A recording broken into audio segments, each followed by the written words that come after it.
దాన్ని నేనే చెడగొట్టి ఉన్నాను. ఈ విషయం ఇక్కడితో వదిలేయండి, సరేనా? ఎక్కడికో వెళదామన్నారు కదా, సూర్య ప్లాన్ చేయరా, ప్లాన్ చెయ్యి అని హైమావతి చెప్పి బాధపడుతూ వెళ్ళిపోతుంది. ఇంక హైమావతి అలా వెళ్ళిపోతూ ఉంటే సూర్య అమ్మా అని పిలుస్తూ ఉంటాడు. ఇంక ఆదిత్యకు సునంద నుంచి కాలొస్తుంది. అమ్మా చెప్పమ్మా అంటాడు ఆది. ఇక్కడ ఆఫీస్ మ్యాటర్లన్నీ ఎక్కువగా ఉన్నాయి కదరా, ఎప్పుడొస్తున్నారు అని అడుగుతుంది సునంద. సరేనమ్మా, మేం బయలుదేరే ముందు కాల్ చేస్తాను, సరేనా? ఉంటానమ్మా అని ఆదిత్య ఫోన్ పెట్టేస్తాడు. అన్నయ్య మూవీకంట వెళ్దామా అని చైతన్య అడిగితే, లేద్రా మామయ్యగారు మేమింకా బయలుదేరతామండి అని ఆదిత్య అంటాడు. ఆదిత్య జరిగిందంతా మనసులో పెట్టుకొని ఏమన్నా అని సూర్య అంటూ ఉంటే, అవును మావయ్యగారు, వచ్చి 1 వీక్ అయిపోతుంది, ఎక్కడి పనులు అక్కడే ఉన్నాయి, అమ్మ కూడా కాల్ చేసింది. మీరేమీ అనుకోకండి, ఇప్పటికి మేం బయలుదేరతాము, కావాలంటే చైతన్య ఉంటాడు అని ఆదిత్య అంటే, లేదన్నయ్య నేను కూడా మీతో వచ్చేస్తాను, జీవన బయలుదేరదామా అని చైతన్య జీవనని అడిగితే, ఓకే చైతు నీ ఇష్టం అంటుంది జీవన. అంతేనా, ఇలా వెళ్ళిపోతారా, మళ్ళీ మీ మొహలు చూడగలమా అని జ్యోతి అంటుంది. అయ్యో అత్తయ్యగారు, మేము గొడవపడి వెళ్ళిపోవడం లేదండి, బతికమ్మ పండగని వచ్చాము, పండగ అయిపోయింది, సంతోషంగా వెళ్తున్నాము అని ఆదిత్య అంటాడు. అవునండి, మళ్ళీ మీరు పిలవండి, మరో పండక్కి వస్తాము, ఇంతకు మించి అదరగొడదాము, అల్లుళ్ళు ఎక్కడికి పోరు, అత్తింటి చుట్టూనే తిరుగుతూ ఉంటారు అని చైతన్య చెప్పగానే అందరి ముఖంలో చిరునవ్వు వెలుగుతుంది. చైతన్య మాటలు సరదాగా అనిపించి నవ్వుకుంటారు. ఆనంది ఇక బయలుదేరదామా అని ఆదిత్య ఆనందిని అడిగితే, సరేనండి అంటుంది ఆనంది. ఇంక అందరి దగ్గరుండి ఆనంది ఆదిత్యాని పంపించడానికి బయటకు వెళతారు. ఇందుమతి మటుకు అక్కడే ఉండిపోతుంది. బయటకు వెళుతున్న జీవన వెనకకు తిరిగి ఇందుమతి దగ్గరికి వచ్చి, పెద్దమ్మా, సూపర్ పెద్దమ్మా అంటుంది జీవన. చూశావా, మనం ఏదైనా ఒకటి ఆపాలి అనుకుంటే అదే జరుగుతుంది అని శబాష్ అన్నట్టు ఇద్దరూ చేతులు కొట్టుకుంటారు. థ్యాంక్యూ పెద్దమ్మా, మనం చెయ్యాల్సింది చేశాము, మనం అందరం కలవటము జరగదు, ఈ ఆస్తి పంపకాలు జరగవు అని జీవనంటుంది. నీ ఆస్తిలో ఒక్క రూపాయి కూడా ఎవ్వరికీ ఇవ్వని, అంతా నాదే అని ఇందుమతి అనగానే జీవన ఇందు మాటలకి షాకవుతుంది. అదేనే, అంతా మనదే, పదపద అంటూ మాట మారుస్తుంది ఇందుమతి. ఇంక ఆదిత్య చిట్టిగాడి దగ్గరికి వచ్చి కూర్చుంటాడు. ఏరా చిట్టి, ఈ 10 డేస్ మమ్మల్ని బాగా మిస్ అయినట్టున్నావ్ అని ఆదిత్య అంటే, ఇంక అప్పుడే అక్కడికి వచ్చిన ఆనంది, వాడిని కూడా మనతో పాటి తీసుకుపోవాల్సిందండి, పాలు తీసుకోండి అని ఆదిత్యకి పాలు గ్లాసులు ఇస్తుంది. ఆనంది, అమ్మ నిన్ను ఏమైనా అడిగిందా అని ఆదిత్య అడిగితే, అడిగారు అంటుంది ఆనంది. చెప్పావా అని ఆదిత్య అడిగితే, అంతా బావుంది అని చెప్పాను, గొడవ గురించి చెప్పలేదులేండి అని ఆనంది అంటుంది. నేను నీకు ఈ విషయం ముందే చెబుగామని అనుకొని మర్చిపోయాను, చెప్పకుండా మంచి పని చేశావు అని ఆదిత్య అంటాడు. మనం చెప్పకుండా అత్తయ్యగారికి తెలియదనుకున్నారా, జీవన చెప్తుంది అని ఆనంది అంటే, లేదు జీవన ఇలాంటివి చెప్పదు, ఎందుకంటే జరిగిందాంట్లో తన తప్పు కూడా ఉంది కదా అని ఆదిత్య అంటాడు. ఎవ్వరి తప్పు లేదులేండి, తప్పంతా నాదే అని ఆనంది అంటుంది.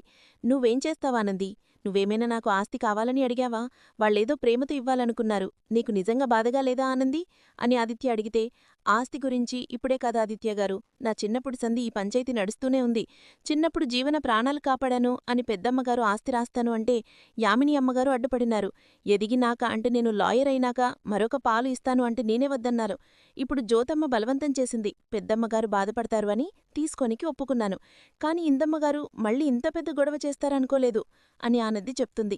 అంటే నీ చిన్నప్పటినుంచి నువ్వంటే ఇందుమతి గారికి పడదు అంతేనో అని ఆదిత్య అడిగితే, అట్లనే అనుకోవాలి అని ఆనంది చెబుతుంది. కొంతమందికి అందుకునే అర్హత ఉన్నా వాళ్ళు అర్హతని గట్టిగా చెప్పుకోలేక మౌనంగా ఉండిపోయి తప్పు చేస్తారు. అర్హతని చెప్పుకోలేక అని ఆనంది అంటే, నీకు ఉన్న అర్హతని నువ్వు ఎప్పుడైనా చెప్పుకున్నావా ఆనంది అని ఆదిత్య అడిగితే, ఆనంది కంగాలిపడి, నేనొక అనాథని, నాకేమీ అర్హత ఉంటుంది అని ఆనంది అంటే, నువ్వు అనాథవని అబద్ధం అని ఆదిత్య అనగానే ఆనంది షాక్ అయ్యి ఆదిత్య వైపు చూస్తుంది. ఆదిత్య కూడా ఆనంది వైపు కోపంగా చూస్తాడు. నీకు అమ్మ, నాన్న, నానమ్మ, తాతయ్య, పెదనాన్నలు, చిన్నాన్నలు ఒక కుటుంబమే ఉంది, కానీ నువ్వే అన్ని బంధాల్ని దూరం పెడుతూ అందుకోలేని దూరంలో నిలబడుతున్నావు. నువ్వు ఇది నాది అది అని నీ హక్కుని నువ్వు ప్రకటించుకోలేకపోతున్నావు. పోని ప్రేమ లేదా అంటే ఆ కుటుంబం కోసం, నీ కుటుంబం కోసం చచ్చెంత ప్రేమ ఉంది అని ఆదిత్య అంటుండగా, జ్యోతమ్మ, సూర్యబాబు నా అమ్మ నాన్నని ఆదిత్యగారికి తెలుసా, తెలిసినట్టే మాట్లాడుతున్నారు కదా అని ఆనంది మనసులో అనుకుంటూ ఉంటుంది. ఏ ఆనంది, నీ హక్కుని నువ్వెందుకు వదులుకుంటున్నావు అని ఆదిత్య అంటూ ఉంటే, నా హక్కు ఏంది ఆదిత్యగారు అని ఆనంది అడిగితే, నువ్వు జడ్జిగారి మనవరాలివని నాకు తెలుసులే ఆనంది అని మనసులో అనుకుంటాడు ఆదిత్య. అడిగేది మిమ్మల్ని ఆదిత్యగారు, ఒకరి మీద మనకి హక్కు ఎప్పుడు వస్తుంది, వాళ్ళు మనవాళ్ళు అని ఫీలైనప్పుడు నువ్వు ఫీలయ్యావు కాబట్టి జడ్జిగారిని కాపాడుకోవడానికి గన్ను పట్టుకున్నావు. మీ జ్యోతమ్మని కాపాడుకోవడానికి నన్ను పెళ్లి చేసుకున్నావు. ఇలాంటి కాలంలో నీలాంటి త్యాగం ఎవరికోసం ఎవరు చేస్తారా ఆనంది? నీది ప్రేమ, విశ్వాసమా, నిజాయితీయా, మంచితనమా? అంటే ఇవేవి కావు. భక్తి. జడ్జిగారి ఫ్యామిలీ అంటే నీకు భక్తి. నువ్వు ఆ ఇంటిని, ఆ ఇంటి మనుషుల్ని పూజిస్తావా ఆనంది? కళ్లతోని ఆరాధిస్తావాళ్లని. వాళ్లని చూస్తే నీకు కలిగే సంతోషం, ఆ ఇంట్లో ఉన్నప్పుడు నీలో ఉండే ఎనర్జీ క్లియర్గా కనపడుతూనే ఉంది ఆనంది. ఈ మాట నేననడం కాదు, చైతన్య కూడా అన్నాడు. అఫ్కోర్స్ నిన్ను చూసిన ఎవరైనా ఇలాగే అంటారు. ఎందుకంటే నీ ముఖం అద్దంలాంటిది. భక్తి, భవం స్పష్టంగా అర్థమవుతూ ఉంది అని ఆదిత్య చెబుతూ ఉంటే, నన్ను ఇంతలా అర్థం చేసుకున్నందుకు చాలా సంతోషం ఆదిత్యగారు. కాని నాకు ఎలాంటి హక్కులు, ఎలాంటి ఆస్తులు అవసరం లేదు. వాళ్ళు అంత ప్రేమగా మాట్లాడితే చాలు అని ఆనంది చెబుతుంది. కొన్ని మనం వద్దన్న మన జీవితంలోకి వస్తాయి ఆనంది అని ఆదిత్య అంటే, ఎలా వస్తాయండి అని అడుగుతుంది ఆనంది. నువ్వు నా జీవితంలోకి వచ్చావు కదా, అలాగే వస్తాయి అని ఒక చిరునవ్వు నవ్వుతాడు ఆదిత్య. ఇంకా ఆనంది కూడా నవ్వుతుంది. రాసిపెట్టిన వాటిని మనం తప్పించలేము కదా అని ఆదిత్య అడిగితే, ఇప్పటికీ రేటైంది, ఇంకా పండుకోండి, నేను పోయి వాటర్ తీసుకొస్తా అని ఆనంది అక్కడ్నుంచి వెళ్ళిపోతుంది. నీ బర్త్డే వరకు వెయిట్ చేయి ఆనంది, నీ ఫ్యామిలీని నేను గిఫ్ట్గా ఇస్తాను. ఏరా చిట్టి, నువ్వేమంటావురా అని ఆదిత్య చిట్టిగాడిని అడుగుతాడు. ఇంకా చిట్టిగాడు, నిన్ను చూస్తే మా ఇంట్లో ఉన్న బన్నీగాడు గుర్తొస్తాడు. మీక్కూడా మీ ఇంట్లో ఇలాంటి చిట్టిగాళ్ళున్నారా ఫ్రెండ్స్? ఇంక సింహాద్రి బ్యాగ్ తీసుకొని బండి ఎక్కబోతూ, పద్దాలు జల్దీ రావే అని పిలుస్తాడు. అప్పుడే అక్కడికి వచ్చిన ఇందుమతి, వీడెన్ని తెల్లవారుజాముని సంచి వీసుకుని బయలుదేరాడు, పైగా పెళ్ళాన్ని కూడా రమ్మంటున్నాడు. మొగుడు పెళ్ళాలిద్దరూ ఎక్కడికి పోతున్నారో అని ఇందుమతి అనుకుంటుంది. రావే పద్దాలు. అరే ఏందయ్యా నువ్వు, సరిగ్గా సర్దుకోనివ్వవా అని పద్మమ్మ అంటుంటే, చీర మంచిగానే కట్టుకున్నావు గదే, సర్దుకోనియ్యవనేది చీర కాదయ్యా, సంచిని అంటుంది పద్మమ్మ. అబ్బో, వీళ్ల వెటకారాలు మామూలుగా లేవు కదా అని ఇందుమతి అనుకుంటుంది. బిడ్డకోసం, మల్లుడుగారికోసం తీసుకున్న బట్టలన్నీ దీంట్లో పెట్టినావు కదా, మరి ఆ సంచిలో ఏం పెట్టినావే అని సింహాద్రి అడిగితే, దీంట్లో పిండి వంటలు పెట్టినానయ్యా అని పద్మమ్మ అంటుంది. పెడితే పెట్టినావు గాని ఇంత పొద్దుగాలుగా పోవటం అవసరమా అని సింహాద్రి అడిగితే, మళ్ళా వాళ్ళు ఆఫీస్కి పోతారయ్యా, సందల ఏ వేళకొస్తారో కూడా మనకు తెలియదు కదా పద్మమ్మ చెబుతుంది. వాళ్ళు పోతేనేమి, ఇంట్లో వాళ్ళకి ఇవ్వొచ్చు కదా అని ఇందుమతి అనుకుంటుంది. అయినా మనం పోయి స్యారా ఈయనేకా అని పద్మమ్మ అంటూ ఉంటే, మళ్ళీ ఎందుకు వెళుతున్నారు అని ఇందుమతి అనుకుంటుంది. అల్లుడుగాన్ని ఆ ముచ్చట అడిగినేకే గదా అని పద్మమ్మ అంటుంది. నాకు ఎరికేనే కదనే అని సింహాద్రి అంటాడు. ఏంటది, అసలు వీళ్ళు అడగడానికి వెళ్తున్నారు అని ఇందుమతి అనుకుంటుంది. గట్లని పొంగానే అడగలేము కదా అయ్యా, పైగా బిడ్డ ఉండగా కూడా అడగలేము అని పద్మమ్మ అంటే, గుట్టి ఉండగా అడగలేనంత సీక్రెట్ ఏముందబ్బా అని ఇందుమతి అనుకుంటుంది. ఎట్లా అడగాలో నాకెరుకనే కదా పద్దాలు. చూడయ్యా, నువ్వు బలవంతం చేయటం వల్ల వస్తున్నాను గాని లేకపోతే ఇప్పుడు అక్కడికి పోయేటోళ్లం కాదు అని పద్మమ్మ అంటుంది. అసలు వీళ్ళు దేని గురించి వెళుతున్నట్టు అని వీరి మాటలు వింటున్న ఇందుమతి అనుకుంటుంది.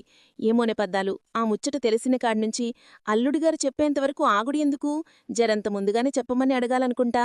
సరే పోదాం పదా అని సింహాద్ని పద్మమ్మ అనుకుంటారు. ఇదిగో పద్దాలు, ఈ ముచ్చట నీకు నాకు అల్లుడుగారికి తప్ప ఇంకెవ్వరికీ చెప్పొద్దంటాడు సింహాద్రి.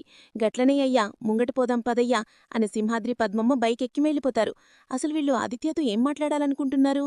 ఏదో జరుగుతుంది, ముందు జీవనికి ఫోన్ చేసి అదేంటో తెలుసుకోమని చెప్పాలి అని ఇందు జీవనికి ఫోన్ చేస్తుంది. జీవన నిద్రపోతూ ఉంటుంది. నిద్రలేచి ఫోన్ తీసుకుని, చెప్పు పెద్దమ్మా, ఏంటి అర్ధరాత్రి ఫోన్ చేశావు అని జీవన అడిగితే, ఓసే దున్నపోతూ, నువ్వింకా నిద్రలేవలేదా అని ఇందుమతి అంటే, నీలాంటి దున్నపోతులే అర్ధరాత్రి లేస్తాయి అని జీవన అంటుంది. ఒసేయ్, నేను మీ పెద్దమ్మనే, నేను మీ కూతుర్ని అని జీవన అంటుంది. కూతురివి కాబట్టి నీ క్షేమం కోరి ఫోన్ చేశాను అంటుంది. ఏంటది అని అడుగుతుంది జీవన. దానికంటే ముందే నీకొకటి చెప్పాలి అంటుంది. ఇప్పుడు చెప్పేదేదో పొద్దున్నే చెప్పొచ్చు కదా పెద్దమ్మా. కాని జీవన అంటే, అమ్మ యువరాణి, ఇది అర్ధరాత్రి కాదమ్మా, ఒకసారి ఫోన్లో టైం చూసుకో, ఎండ ఎక్కి ఏ జామైందో తెలుస్తది అని ఇందుమతి చెబితే జీవన ఫోన్ చూసుకుంటుంది. ఓ, ఇంత టైం అయిందా జీవన అంటుంది. నీకు ఎక్కడో సుడి ఉందే, అందుకే అత్తారింట్లో కూడా నీకు నచ్చినంతసేపు పడుకుంటున్నావు అని ఇందుమతి అంటుంది. అంతలేదు పెద్దమ్మా, అందరికంటే ముందే లేచి ఏం చేయాలో తెలియక, ఏమన్నా చేద్దామంటే అది జరగక, ఏం చేయాలో అర్థం కాక, నా జీవితం ఏంటా అని రాత్రంతా ఆలోచించి 3 గంటలకి నిద్రపడితే పడుకున్నాను అని జీవన చెప్తుంది. నీ జీవితానికి ముప్పు వచ్చిందని అష్టగ్రహాలు సంకేతం ఇచ్చాయన్నమాట అని ఇందు చెప్తుంది. నా జీవితానికి ఏం ముప్పొచ్చింది అని జీవన అడిగితే, ఉదయం నుంచి నా కుడికన్ను కొట్టుకుంటూ ఉంది అని ఇందుమతి అంటే, కళ్ళకేమైనా జబ్బు వచ్చిందేమో, మంచి డాక్టర్ దగ్గర చూపించుకో అని జీవన అంటుంది.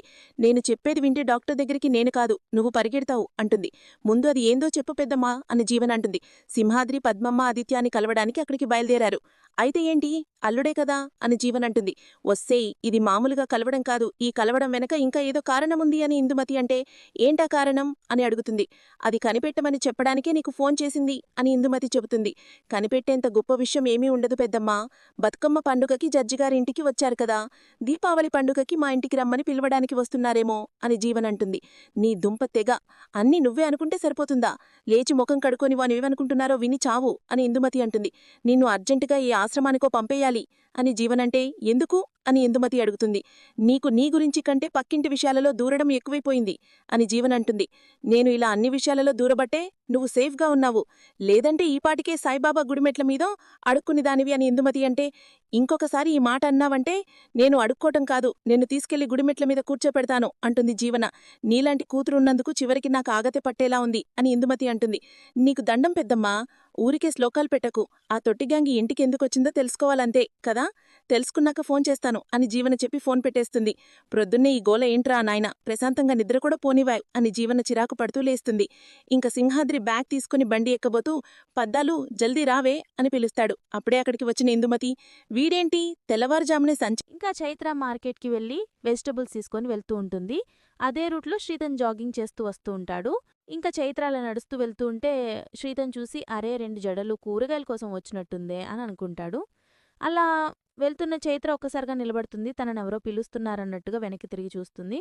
అంతలో శ్రీతన్ చైత్ర వెనక్కి తిరిగి చూసే లోపల పక్కకు వెళ్ళి దాచుకుంటాడు.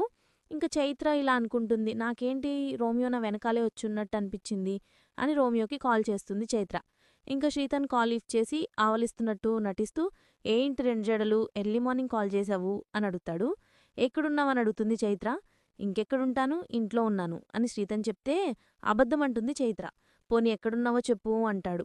పార్క్ రోడ్లో ఉన్నావు గదా అని చైత్ర అంటే, అయితే అక్కడే వెతుకు, నాకు నిద్ర వస్తుంది పడుకుంటా అని ఆవలిస్తూ గుడ్ నైట్ చెప్పి ఫోన్ పెట్టేస్తాడు శ్రీతన్.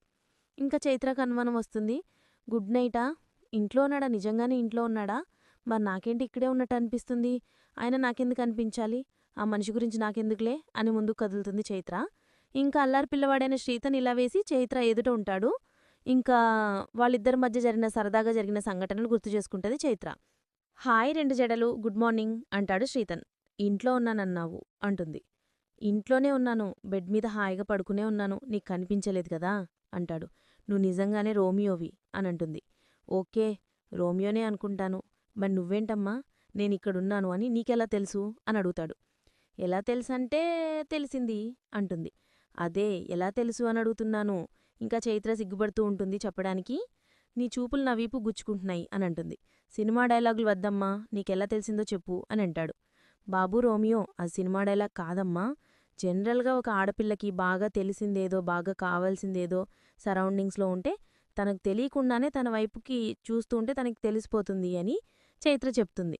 అబ్బో, నీ కంటికే కాదు నీ వంటికి కూడా చూపుందన్నమాట, అందుకేనా నీ ఒళ్లంతా కళ్ళోని మాట పుట్టింది అని అంటాడు. అవును చెప్పు, నాకు తెలియకుండా నన్నెందుకు ఫాలో అవుతున్నావు అని చైత్ర అడుగుతుంది. నేనేమీ ఫాలో అవటం లేదు, నేనేదో చాటింగ్ చేసుకుంటుంటే నువ్వే నా ముందు సంచి పట్టుకొని నడుస్తున్నావు అని అంటాడు. కావాలని చేస్తున్నావు కదా అని అంటుంది. నువ్వు కావాలని నడుస్తున్నావని అని అనుకోవచ్చు కదా అని శ్రీధన్ అంటాడు. నువ్విక్కడ జాగింగ్ చేస్తావని నాకెలా తెలుసు అని అంటుంది. నువ్విక్కడికే వస్తావు, నాకెలా తెలుసు అని అంటాడు. నువ్వు కావాలని చేస్తున్నావా అని చైత్ర అంటుంది. అది నీకు అలవాటు అని అంటాడు. నైట్ నువ్వు కావాలని బైక్ తీశావు అని అంటుంది.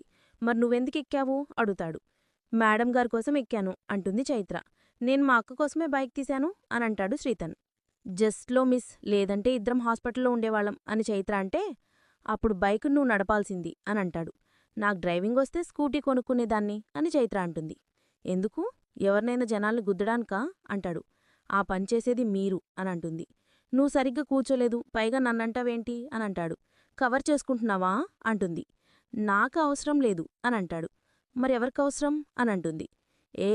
ఏంటి గొడవ పడుతున్నావా అంటాడు. గొడవ పడుతుండేది, వెంట పడుతుండేది నువ్వు అన్నీ అంటుంది.